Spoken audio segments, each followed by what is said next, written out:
Érase una vez, no muy lejos de aquí, una princesa que dio a luz a dos gemelos. Su malvado tío, el rey, temeroso de que algún día estos niños se convirtieran en sus rivales, ordenó a sus fieles sirvientes echarlos al río. Como estaba todo anegado, los abandonaron en una cesta en la ribera y la corriente los llevó río abajo, hasta ser rescatados por la loba que los alimentaría. Más tarde serían encontrados por un pastor que los criaría como si fueran hijos suyos. Se llamaban Rómulo y Remo y acabarían fundando Roma.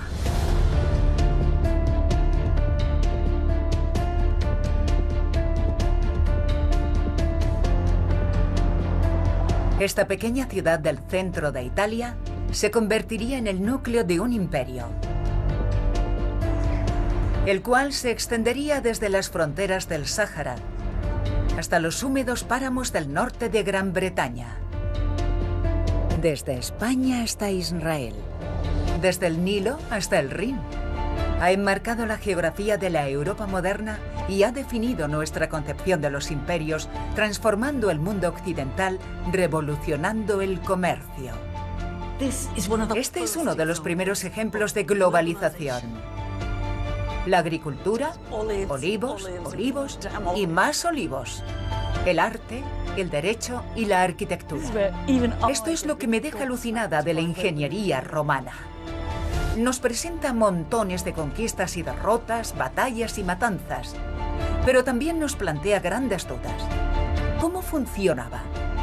¿En qué marcó la diferencia? ¿Por qué acabó cayendo? ¿Y cómo se creó en un primer momento? ¿Sería ambición o solo suerte?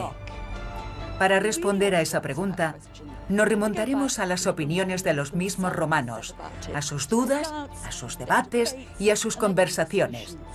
Porque, al igual que nosotros, ellos también se preguntaban qué los hacía diferentes.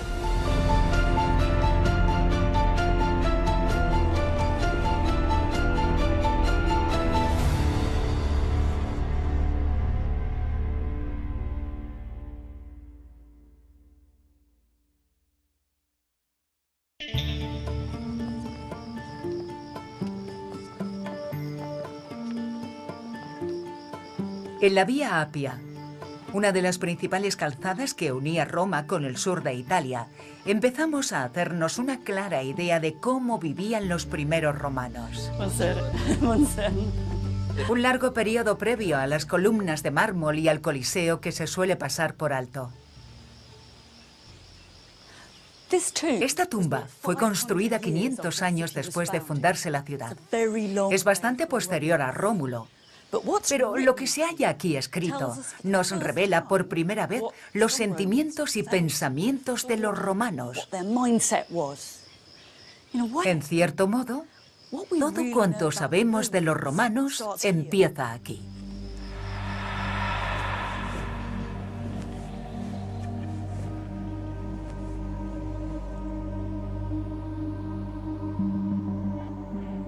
Esta no es la Roma que imaginamos, pero era lo más grandioso que podían hacer en la época, algo que entonces resultaba innovador. Esta es la lápida del primer hombre enterrado aquí, Escipión Barbado, que significa barbudo, y nos cuenta sus excelentes cualidades. Fortis vir sapiens. Era un hombre fuerte y valiente, pero inteligente y sabio. Esto es bastante raro. Dice que su apariencia equivalía a sus virtudes. Si su apariencia era tan buena como sus virtudes, sería muy buena. Llamaría la atención y acaba con sus conquistas. Subegit omne Lucanat. Sometió a toda Lucania, una región del sur de Italia. Ópsides que abduci, y tomó rehenes. Queda claro cuáles eran las prioridades de esta gente. Pero no se reduce a eso. Aunque apenas sean las líneas de un epitafio, Esta es la primera forma de narrativa histórica que ha sobrevivido de los romanos. Aquí es donde empieza la escritura de la historia de Roma. Tal vez hubieran pasado 500 años desde la fundación de la ciudad, pero es el primer lugar en el que podemos ver realmente a los romanos. Nos hacemos la vívida idea de un pueblo comprometido con la conquista y con la gloria que aportaban las victorias militares. Compromiso que también compartían todos los pueblos de alrededor. Entonces, ¿qué diferenciaba a los romanos?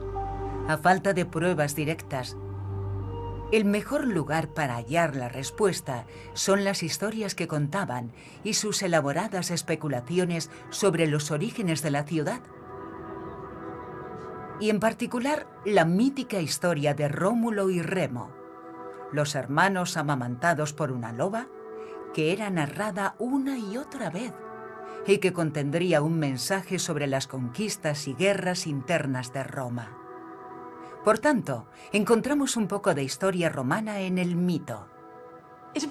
Resultaría fácil desechar la historia de Rómulo y Remo por considerarla un cuento o un mito. Y aunque no la consideremos historia como tal, no quiere decir que no revele mucho sobre cómo los romanos se veían a sí mismos y cuáles eran sus ansiedades y prioridades culturales. ¿Por qué una loba? La historia no hubiera sido lo mismo con una vaca o una oveja. El hecho de que fueran rescatados por una feroz depredadora revelaba el destino de los gemelos. Algunos romanos cuestionaron ese detalle. Loba, en latín, lupa, también significa prostituta. ¿Sería realmente una prostituta quien los rescatara? Pero, en términos generales, ¿consideraban cierto el relato?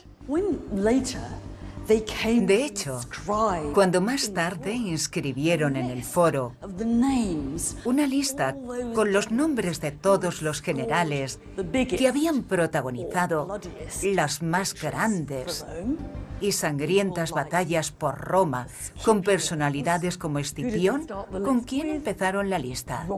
Con Rómulo.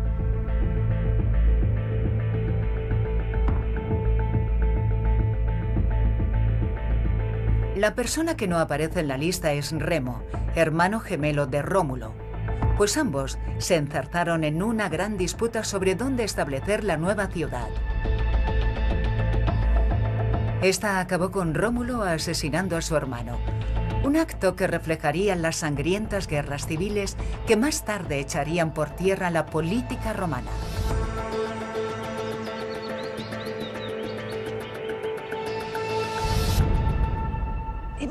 Esta ha de ser una de las historias más extrañas del mundo sobre la fundación de una ciudad. No solo habla de un par de gemelos y dos fundadores, sino que cuenta que uno de ellos mató al otro. Así el fratricidio se asentaba al inicio de la historia romana. El asesinato entre hermanos quedaba ligado a Roma.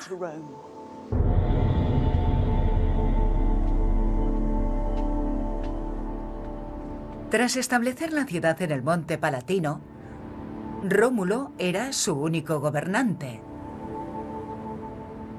El primer problema de Rómulo fue que su flamante ciudad apenas contaba con habitantes, así que la declaró un asilo y dio refugio a delincuentes, esclavos huidos, desposeídos e indigentes de toda Italia.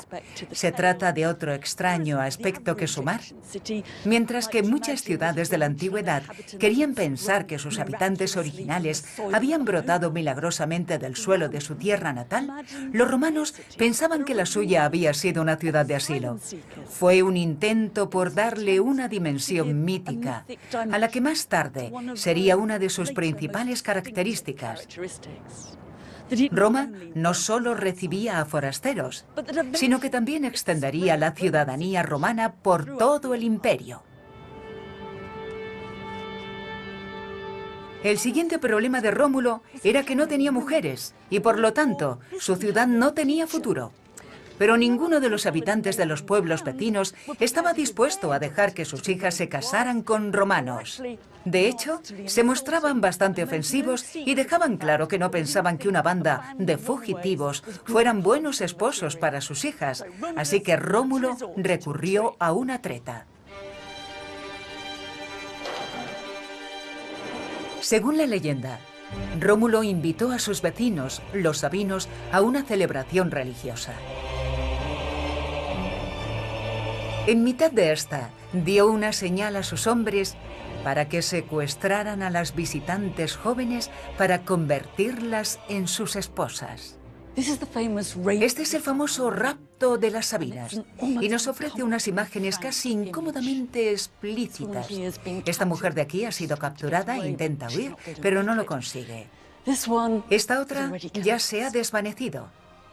Y esta intenta escapar, pero es inútil. Puede que el rapto fuera la respuesta a la terrible humillación de los romanos, pero seguía siendo un asalto violento. Forzaron a estas mujeres, eran víctimas. Se trata de un momento que los romanos discutirían, debatirían y expondrían por siempre. Algunos enemigos de los romanos decían que reflejaba su comportamiento típico. Si querían algo, iban y lo cogían. Cuenta la historia que las familias de las Sabinas, como es lógico, contraatacaron, en la que se convertiría en la primera guerra y victoria de Roma, conmemorada en un extraño monumento en el corazón de la ciudad. Mucha gente pasa por aquí. El lugar donde los romanos estaban convencidos de que había tenido lugar el núcleo de la batalla se convertiría en el foro, pero antes apenas se trataba de una ciénaga, y marcaron el lugar donde había caído uno de los primeros enemigos de Roma. Este es solo uno de una serie de monumentos en los que posteriormente se grabarían los orígenes de Roma en la ciudad. Quien quisiera podía subir al monte Palatino para ver el que se suponía que era el refugio de Rómulo, una atracción turística aún en el siglo IV después de Cristo. Los mitos de Roma seguían a la vista de todos, y con ellos los problemas de ser romano: fratricidio, rapto, violencia y conflicto constante.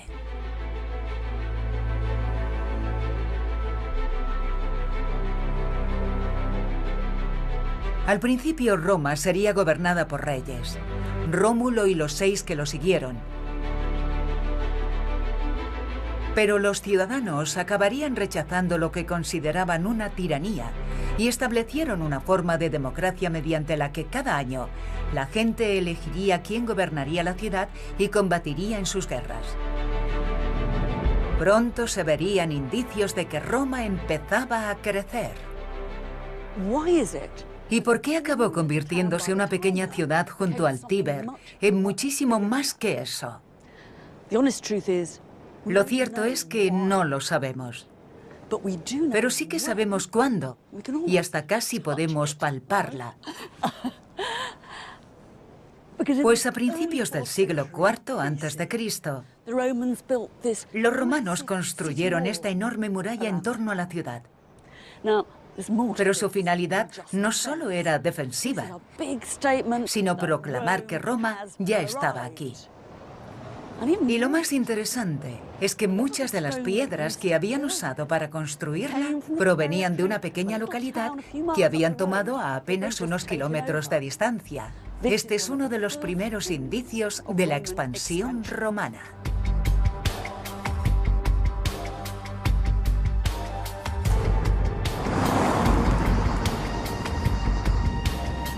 Pero el crecimiento de Roma no se limitó a sus murallas. Se expandió más allá de ellas, hacia el interior de la península italiana. Pero no imaginéis a los romanos rodeando un mapa, conspirando para dominar el mundo. Para empezar, no tenían mapas y en cualquier caso no eran mucho más militaristas que sus vecinos. Italia en sus orígenes era un lugar violento. Así que la pregunta no es por qué salían a combatir, sino por qué no dejaban de ganar. El patrón tradicional de las contiendas, por llamarlo de alguna forma, consistía en que cada año los hombres de un sitio asaltaban una ciudad vecina y si tenían suerte volvían con esclavos y ganado. No era un conflicto organizado, sino un ataque ensalzado. Lo que hicieron los romanos fue establecer relaciones permanentes con los pueblos derrotados.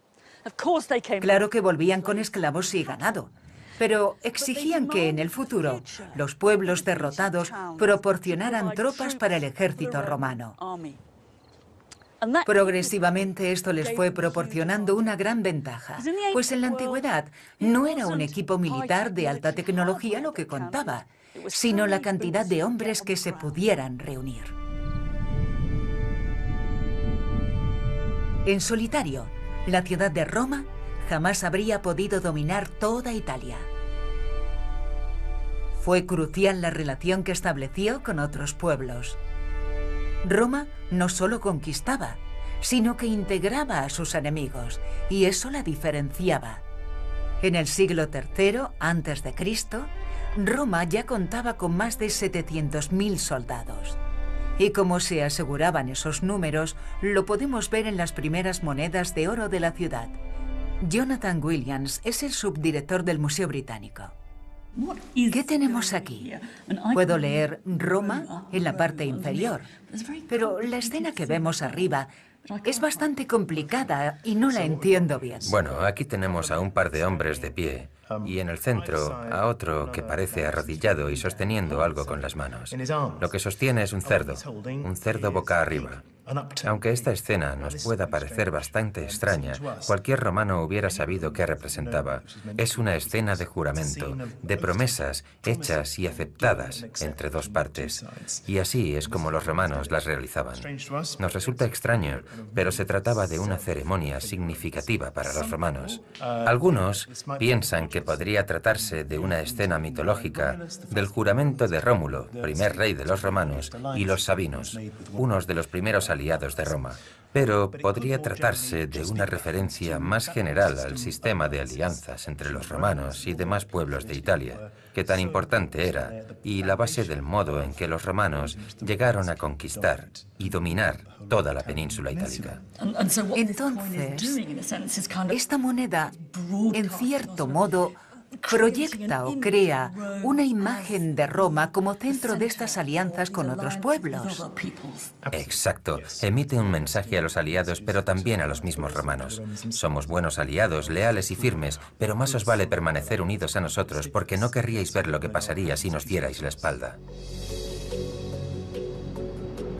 La expansión de Roma fue más improvisada que planeada. Gracias a un conglomerado de alianzas con amigos y oponentes conquistados, la ciudad amurallada pasó a controlar casi toda Italia. Entonces, los romanos no tardarían en entrar en conflicto con la otra gran superpotencia de la época, la ciudad de Cartago.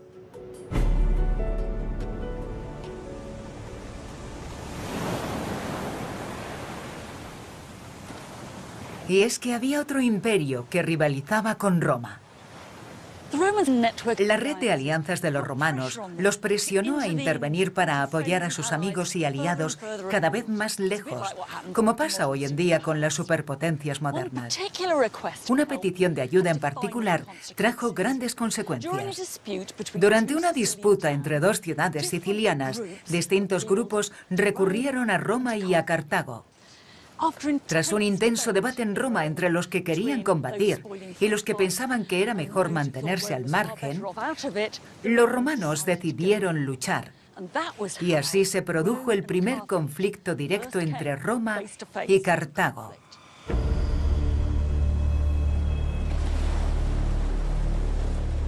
A lo largo de una estrecha franja de agua, la isla de Sicilia, más griega que italiana, se convirtió en el escenario de la primera guerra de Roma en ultramar. Una contienda naval contra el estado marítimo más poderoso del Mediterráneo occidental. Los romanos jamás habían tenido o necesitado naves de combate hasta entonces. Cuenta la historia que lo que hicieron fue capturar un barco cartaginés y copiarlo para crear los suyos. Ese fue un gran punto de inflexión, y en el 241 a.C., estas aguas acabaron abarrotadas de quinquerremes, las naves militares de la época, luchando en una reñida batalla final. Hey George, we actually found it. All right. Another amphora. El arqueólogo subacuático Jeff Royal y su equipo se han encargado de descubrir y rescatar los restos del fondo del mar. Resulta muy difícil asimilar esto. No dejo de mirar y de pensar que cada roca que encontramos en el lecho del mar es una pieza del equipo militar de los romanos o cartagineses. Pero cuando te encuentras con restos de la batalla, como estas ánforas en el suelo, te impacta. La estás viendo justo donde cayó con tus propios ojos. Es extraordinario. ¿Qué es lo más memorable que habéis encontrado? Los espolones son siempre muy memorables porque es importantísimo encontrarlos. Encontrarlos. Y son uno de los objetivos del estudio, así que, claro, cuando los vemos siempre nos emocionamos. El espolón se colocaba en la proa con el fin de embestir a otras embarcaciones. Lo que nos demuestran las pruebas es que evidentemente se produjo mucha destrucción a nivel del mar, Sí. de la superficie del mar, Sí. y está todo desperdigado, los cascos, los espolones están dañados por delante, tenemos 11 espolones, 10 de ellos romanos. ¿Buscaban chocar entre ellos? Sí, Pretendían chocar unos contra otros. sí, Como coches de choque que no se evitaban. sí. Al estar en el mar y a la velocidad a la que iban, podías ver desde 1 hora y media, hora y 45 o 2 horas antes lo que iba a suceder. ¿Tenías tiempo para cambiar de opinión? Sí. Y si no cambiabas de opinión y perdías, toda la tripulación moriría. Sí. Gracias al trabajo de Jeff, puedo tocar con mis propias manos algunos de los restos de la batalla. Este extraordinario objeto es uno de los espolones de bronce que se añadían a la proa de los barcos por debajo de la línea de flotación. Es evidente que este perforó un barco enemigo porque parte de una tabla cartaginesa sigue pegada a él. La decoración es preciosa. Vemos un casco aquí, el logo de un casco con plumas, y bajando por aquí encontramos una maravillosa huella del funcionariado romano. Dice Lucius Quinctius, es decir, que el agente de control de calidad aprobó este espolón. Prueba de la maravillosa eficiencia administrativa romana. De hecho, contrasta mucho con el espolón cartaginés, cuya inscripción dice algo así como «Que Dios golpee vuestros barcos y haga agujeros en ellos». En cierto modo, el objeto más interesante y conmovedor que hemos descubierto es este casco, un casco romano acompañado de sus carrilleras, las cuales protegerían la cara del combatiente y que te acerca mucho más a las personas que una vez lucharon y que tal vez murieron en esta gran batalla. Sospecho que podría ser la primera persona en ponerse este casco desde el 241 a.C. Quien lo llevara debía de tener la cabeza más grande o bastante cantidad de algún tipo de relleno.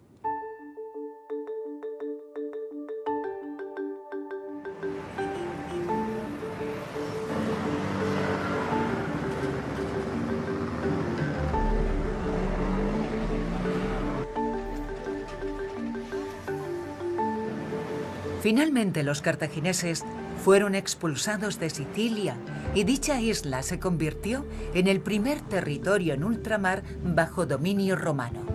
En cierto modo, se podría decir que el Imperio Romano empezó aquí. Roma derrotó a Cartago 2 veces más. La primera fue la conocida ocasión en que Aníbal llevó a cabo la hazaña de cruzar los Alpes con sus elefantes para ser derrotado en todos los frentes. Y unos años más tarde, en el 146 a.C., los romanos rematarían la faena, ya fuera porque les preocupaba una recuperación de los cartagineses o por exhibir su fuerza. Se embarcaron en una expedición hacia el norte de África con Escipión Emiliano al mando y arrasaron por completo la ciudad. Como había repetido insistentemente un senador, Cartago, de lenda este, Cartago debe ser destruida. No sabemos qué llevó a Roma a destruir la ciudad de Cartago, pues se habían hecho con casi todo el imperio cartaginés cuando derrotaron a Aníbal, así que tal vez fuera una devastadora muestra de autoconfianza del imperio. Pero el año 146 también sería recordado por la destrucción de otra ciudad. Fue el año en que Roma saqueó Corinto, la ciudad más rica de Grecia.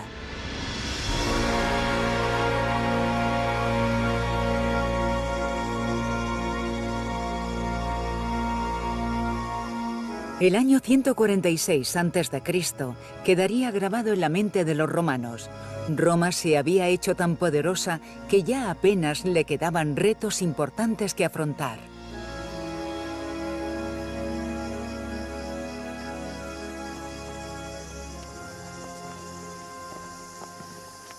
La destrucción de 2 de las más famosas ciudades del Mediterráneo cambió las reglas del juego para siempre. Seguía sin haber indicios de un plan maestro romano o de que quisieran gobernar en alguna parte, pero tenían más poder que nadie, aunque no supieran cómo utilizarlo.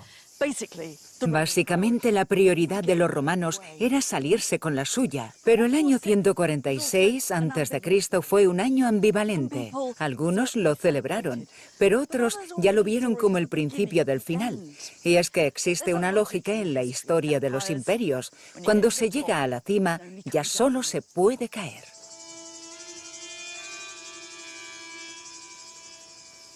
Cartago había desaparecido de la faz de la tierra.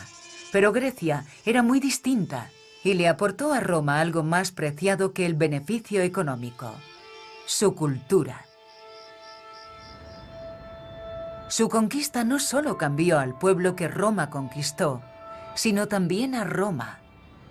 Y gracias a Grecia, Roma empezó a llenarse de columnas de mármol, de elegantes estatuas y de obras de arte. Este fue el principio de la Roma que conocemos, y también el de un próspero mercado artístico. Esta fue una vez una gran obra de arte. Es una estatua de Hércules. Era parte de la carga de un buque naufragado que se ha recuperado del lecho del mar. Pero no iba solo. Lo acompañaban otras 30 estatuas de mármol, otras de bronce y también exquisitas joyas, cristalería, instrumentos científicos, y hasta dicen que han encontrado los huesos de las últimas olivas que la tripulación se comió antes del desastre. Pero desde nuestro punto de vista, lo que nos importa es que esta era una de las miles de mercancías que se transportaba desde el mundo griego en un viaje de solo ida hasta Roma.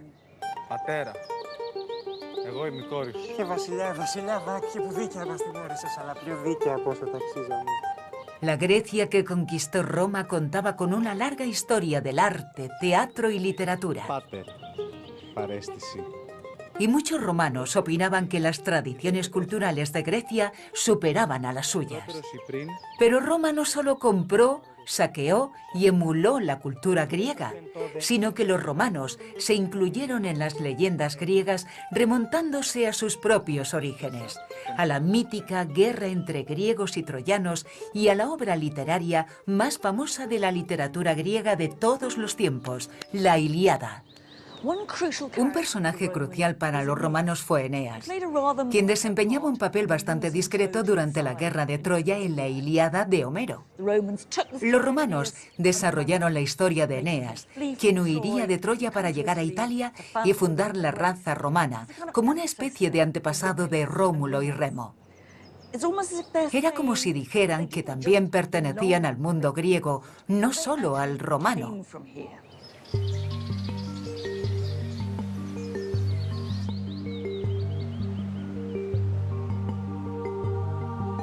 La historia de Eneas involucró a los romanos en las tradiciones griegas, pero ¿hasta qué punto adoptarlas fue motivo de debate? Pues algunos conservadores argumentaban que la cultura griega estaba destrozando los valores romanos. No solo se conquistaba con espadas, se conquistaba con libros, con palabras y con cultura. Un poeta romano afirmaría más tarde que en realidad Roma no había conquistado Grecia, sino que Grecia había conquistado Roma. Lo que quiso decir es que los griegos habían sido los auténticos vencedores, pues Roma estaba en deuda con ellos por haber saldado su gran deuda cultural previa a la conquista de Corinto. Pero al mismo tiempo, el interés de Roma en la cultura griega y su estudio, conservación y reproducción de la misma es lo que la mantuvo viva para nosotros. En cierto modo, me gusta pensar que Roma nos ha presentado a Grecia. Los romanos se habían hecho con el control de todo el Mediterráneo. Eran los únicos que lo habían conseguido.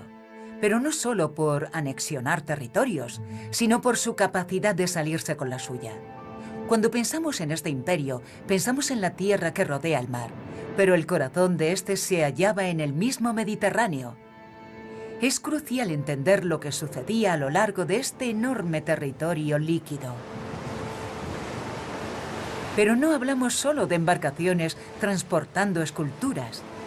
Controlar el mar presentaba problemas tan considerables como los de controlar Cartago y Corinto.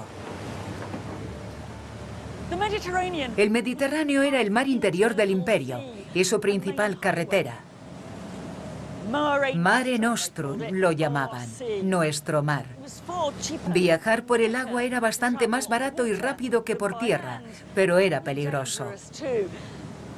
Y no porque apenas bastara una tormenta para perderlo todo, sino por los piratas y secuestradores que ansiaban hacerse con todo cuanto navegara. No solo bienes, sino también personas. Era una especie de autopista plagada de traficantes de personas.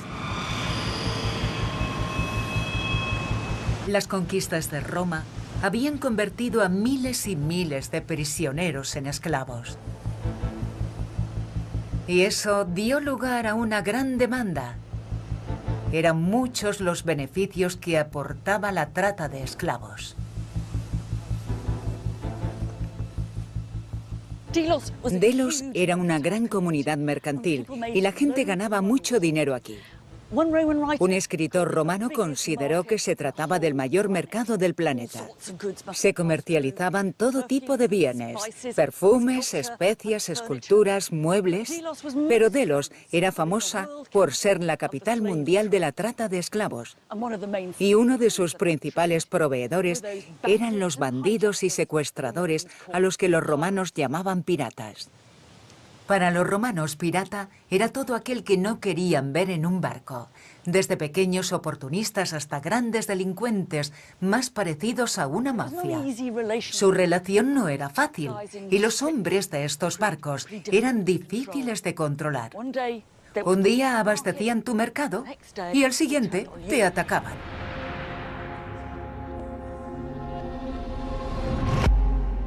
Y eso es justo lo que vemos aquí. Aquí tenemos un maravilloso par de caras claramente romanas, arrugadas y con las mejillas hundidas, ambas con un aspecto siniestro. Resulta tentador imaginar que estaban involucrados en alguna forma ruin de negocios, pero el estado en que se encuentran es bastante malo. Han sido golpeados y parecen un poco abrasados. Y la razón la hallamos en un momento clave de la historia de este lugar. En el 69 a.C., los piratas vinieron aquí, prendieron fuego al lugar, se produjo un gran incendio y Delos fue destruida.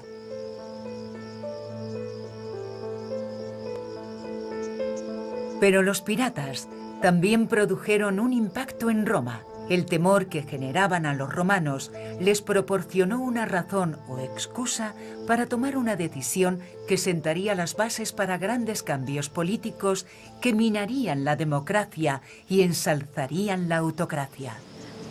Los piratas eran una molestia y a veces un peligro, pero la amenaza siempre podía ser manipulada para justificar las acciones militares.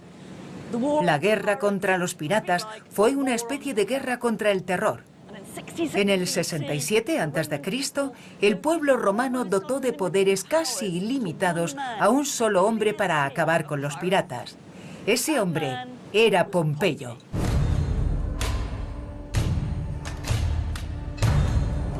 Pompeyo el Grande, como era conocido, se deshizo de los piratas en apenas 3 meses.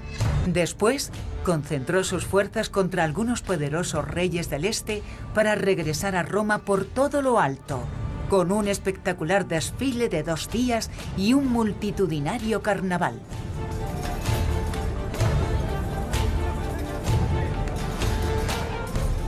El desfile de su victoria fue una de las mayores fiestas jamás celebradas en las calles de Roma. El general desfilaba por las calles en su cuadriga. Lo acompañaban los botines y las riquezas que había traído a su vuelta, y también los prisioneros capturados. La idea era que el pueblo viera lo que los generales y las tropas habían conseguido en el extranjero y lo que habían traído. A algunos les parecía una exhibición terriblemente vulgar y en ocasiones se escuchaban llantos entre el público al ver a los pobres prisioneros desfilar. Pero para la mayoría de los romanos era una ocasión para divertirse. A ver qué tal. No está mal. Y para deleitarse con las riquezas que habían ganado. Siglos después de la fiesta, no queda mucho rastro del triunfo de Pompeyo, pero en el rincón de un museo podemos contemplar una de las piezas de las que se presumió en aquel espectáculo. No todos los días encontramos un objeto exhibido en las calles de Roma en una procesión triunfal. De hecho, puede que este sea el único. Se trata de un gran jarrón de bronce, posiblemente utilizado para mezclar vino, agua y miel. Y contiene el nombre de uno de los reyes a los que Pompeyo derrotó grabado en el borde. Con esto me queda bastante claro que este fue uno de los miles y miles de tesoros que el pueblo romano vio pasar en el desfile de Pompeyo del 61 a.C.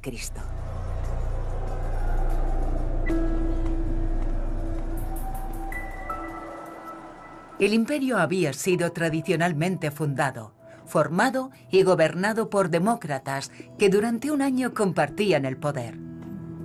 La idea siempre había sido impedir que alguien volviera a convertirse en rey. Pero con Pompeyo empezó a disminuir el rechazo de los romanos al poder individual. Para defender o extender el imperio, tal vez fuera necesario poner el control en manos de un solo hombre. Sin embargo, para haber revolucionado Roma, dejó muy pocas huellas visibles.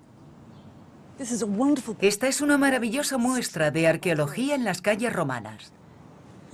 Puede pasar inadvertido, pero el diseño de estos edificios, esta extensa fachada curva, coincide con los antiguos cimientos romanos de debajo.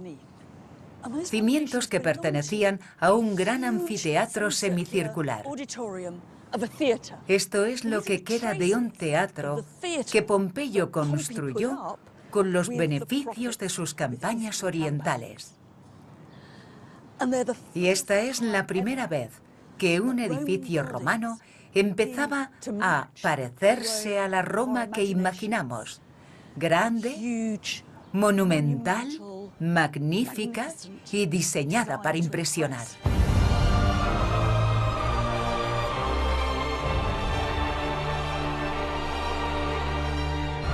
Pompeyo estableció cómo debía ser la apariencia de un edificio imperial y posteriores emprendedores seguirían su patrón. Pero su nombre nunca sería muy conocido. Siempre sería eclipsado en la búsqueda de la gloria y en la competición por el poder personal. El hombre que sería recordado durante toda la eternidad sería su gran rival, Julio César. Blimey. Off we go. Never done this before. Al contrario que Pompeyo, César se encaminó al oeste. Tras la impresionante y sangrienta victoria de Pompeyo, que le permitió volver con montones de riquezas, César quiso superarlo y su única opción era llevar a cabo una gran conquista. Pero César superó a Pompeyo en un aspecto muy importante. Pompeyo logró grandes victorias, pero César también las logró y escribió sobre ellas. La razón por la que podemos ir a Alesia, donde tuvo lugar una de las últimas victorias de César, es porque fue él mismo quien dio cuenta de ello. En Alesia, el ejército de los galos había acampado en una colina. Según describió César, parecía tenerlo todo bajo control. Sus campamentos estaban en puntos estratégicos y estacionaron piquetes día y noche. Ambos frentes combatían duramente. César mandó cavar 2 trincheras y erigir una muralla y una empalizada. Cuando observas su dimensión, a pesar de lo que afirmara en sus escritos, era imposible que César pudiera divisar todas las áreas del campo de batalla.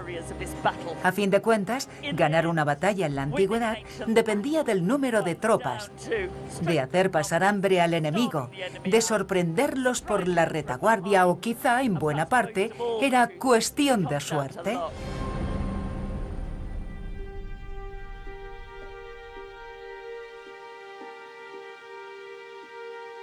Tuviera suerte o no, seguro que César estaría encantado de saber que seguimos leyendo su versión de estas campañas. Ganara como ganara, la realidad es que su historia ha perdurado durante siglos. Y en cuestión de propaganda imperial, demuestra que una pluma podía ser más poderosa o al menos más duradera que una espada. El líder de los galos en su última y nefasta resistencia era Vercingetorix. Desde entonces se convirtió en un héroe de la Francia moderna, un luchador por la libertad que plantó cara por su nación. Lo irónico es que todo cuanto conocemos de Vercingetorix se remonta a lo que César escribió sobre él. En cierto modo, nuestro Vercingetorix es una creación romana. Fuera como fuera realmente, César tenía que demostrar que había derrotado a un peligroso, valiente y sobre todo digno oponente. Los romanos jamás hubieran considerado meritorio derrotar a un cobarde. César también alardeó sobre el número de galos a los que su ejército asesinó durante su campaña. Actualmente se estima que en torno a 1 millón. Sus cifras podían haber sido infladas para impresionar a su vuelta, pero poca duda cabe de que César materializó su deseo de superar las glorias de Pompeyo mediante todo un genocidio. Las excavaciones del campo de batalla han desenterrado algunas de las armas con las que César alcanzó la victoria, como la versión ancestral de las minas terrestres. No eran piezas de alta tecnología precisamente, pero sí muy desagradables. Mirad esta en particular. Imaginaos pisarla con una sandalia de cuero. La punta la atravesaba y se te clavaba en el pie. Y no podías sacártela por esta pequeña punta de aquí. El pie te sangraba y no podías quitarte la sandalia. Agonizabas, no te podías mover. Se me encogen los pies solo de pensarlo. Había gente en Roma a la que inquietaba lo que estaba sucediendo en la Galia y la envergadura de la matanza. Algunos de los enemigos de César llegaron a sugerir que fuera juzgado por crímenes de guerra y que el jurado estuviera compuesto solo por galos. El Imperio Romano era bastante cruel, pero había unos niveles de crueldad que ni siquiera los romanos podían soportar.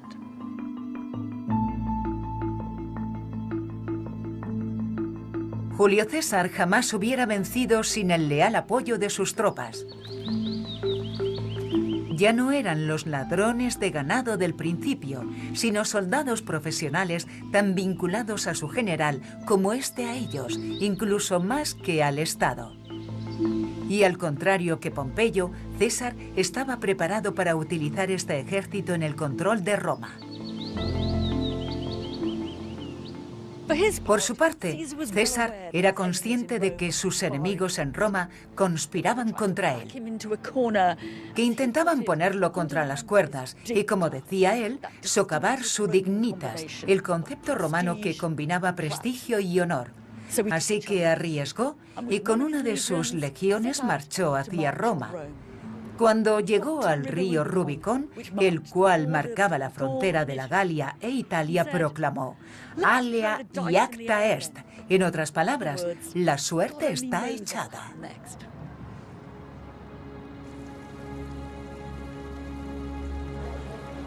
Algunos romanos lo consideraron el legado de Rómulo y Remo, los gemelos cuyas disputas acabaron con la muerte de uno de ellos.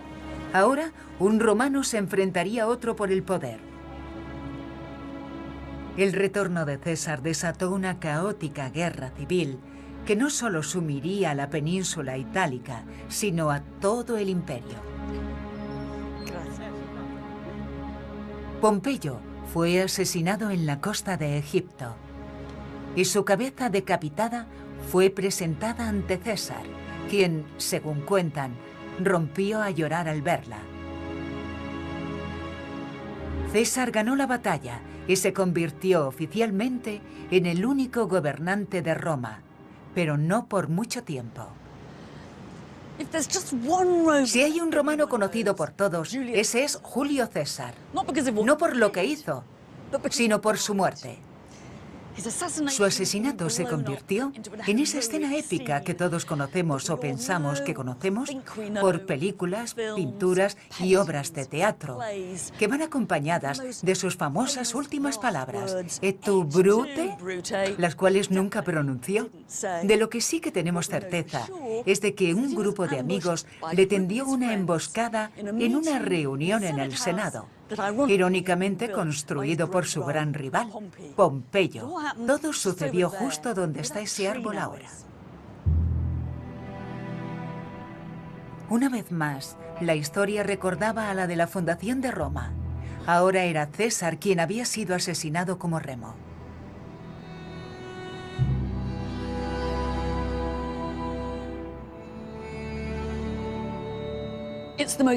Se trata del asesinato político más famoso de la historia, perpetrado en nombre de la libertad, apenas unas semanas después de que César fuera proclamado dictador de por vida. Demasiado pronto para saber si hubiera triunfado o fracasado. Pero el hecho de que los asesinos se deshicieran del hombre que consideraban un tirano no los despojó de la tiranía. Era demasiado tarde.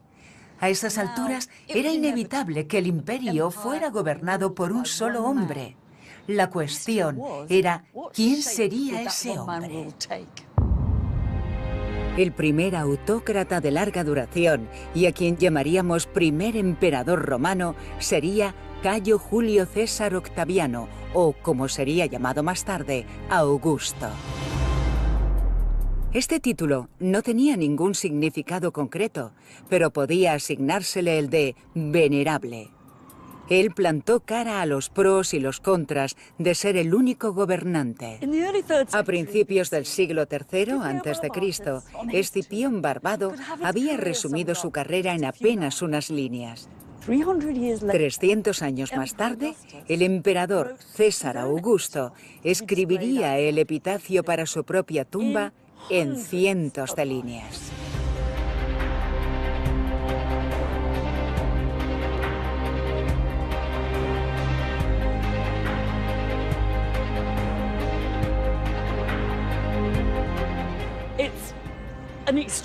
Un extraordinario y pretencioso informe de lo que hizo, pero también da unas pautas sobre cómo ser un emperador en el futuro.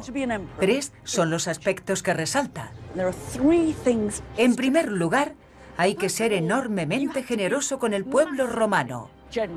Hay que ofrecerles ayuda, entretenimiento y servicios. Y eso es lo que lista aquí. Todo el dinero que invirtió en eso. Pero también hay que construir, construir y construir. Y aunque ese ya fuera el lema de Pompeyo, Augusto nos relata todos los templos y teatros que construyó. Y lo más importante de todo, y lo que ocupa la mayor parte de este documento, es invertir en las conquistas.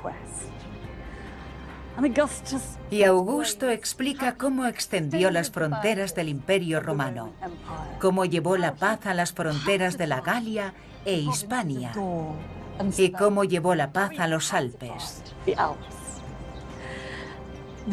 El mensaje en el que insiste queda claro. Para ser un emperador romano, debe ser un conquistador.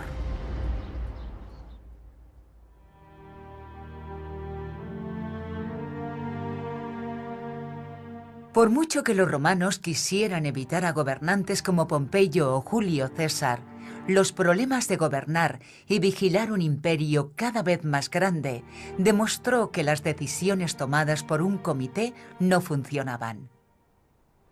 No era el emperador el que había creado el imperio romano, sino que el imperio había creado a los emperadores. El epitafio de Augusto era un kit práctico de herramientas para ser emperador.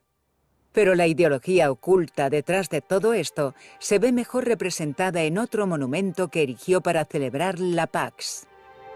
La paz. Este es el altar de la paz. Y celebra la seguridad y la prosperidad que el Imperio Romano es capaz de aportar. Pero no es paz tal y como la entendemos. No se trata de la ausencia de guerras, sino de la paz que resulta de las guerras. De la paz que se ha ganado con la victoria. En realidad, es un altar de pacificación. Pero es mucho más que eso. Construido en mármol por los mejores artistas de la ciudad, no podemos pasar por alto sus mensajes. Sus paredes están repletas de frisos, algunos de ellos representando a Augusto y a su familia con la dinastía imperial tallada en piedra. Algunas de las imágenes desprenden la idea de que el suyo es un derecho divino de nacimiento y que su linaje se remonta a los míticos fundadores de Roma.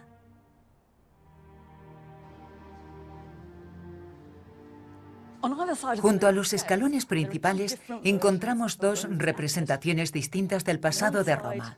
En un lado, la loba con Rómulo y Remo, y en el otro, Eneas, recién llegado a Italia desde Troya.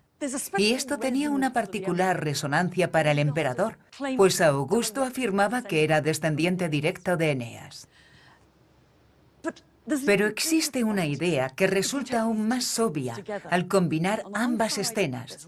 Por un lado tenemos a Rómulo, quien recibió en su nueva ciudad a marginados y fugitivos, y por el otro a Eneas, que venía del extranjero.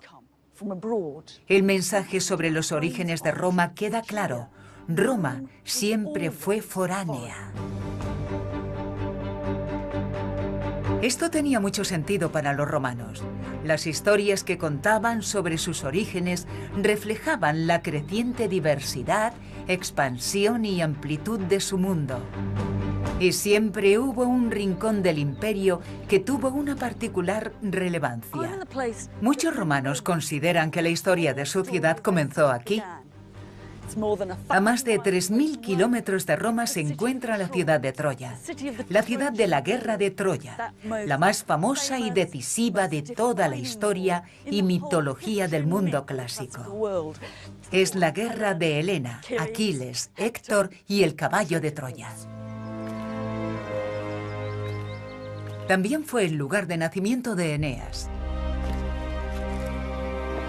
Y en la era augusta, el poeta romano Virgilio reimaginó y reescribió el viaje de Eneas desde Troya hasta Italia en su epopeya la Eneida.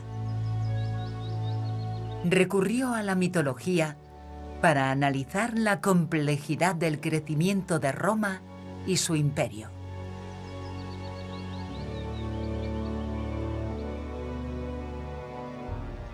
En esta epopeya encontramos de todo: amor, honor, heroicidad e imperialismo. Virgilio también destaca algunas de las facetas más desconcertantes del poder imperial. Al final de la historia, lo último que vemos hacer a nuestro héroe, Eneas, es asesinar cruel y gratuitamente a un soldado enemigo que acababa de rendirse ante él. Es como si, en manos de Virgilio, la historia de Eneas celebrara el Imperio Romano y exhibiera su potencial brutalidad. Sin embargo, Virgilio también presentaba al Imperio Romano como un regalo de los mismísimos dioses. Al principio, Júpiter, rey de los dioses, profetiza el futuro poder de Roma. Les he concedido a los romanos un imperium sine fine. Les he concedido un imperio sin límites. Pero no había empezado así realmente. Una ciudad cualquiera se había expandido más allá de sus muros para convertirse en el núcleo de un vasto imperio. Y había pasado de unos gemelos a los emperadores, de los ladrones de ganado a soldados organizados, de las primeras victorias de Escipión Barbado a la destrucción de Corinto en el este y a los sangrientos asesinatos en la Galia en el oeste. Mediante una combinación de improvisación, buena suerte, codicia y ambición, Roma se ha convertido en nuestra mente en la definición de imperio. La idea de un imperio sin límites es algo que Escipión Barbado jamás habría entendido. Él conocía las conquistas y la gloria militar y los beneficios que obtenían de ellas, pero que Roma tomara el control de territorios de todo el mundo y que éste se considerara ilimitado, le habría resultado totalmente incomprensible. 2 siglos y medio más tarde, la Eneida de Virgilio afirmaría que Júpiter lo había planeado así. Era como si Virgilio, echando la vista atrás, reinterpretara la caótica e improvisada historia de las conquistas romanas en un grandioso plan de destino manifiesto.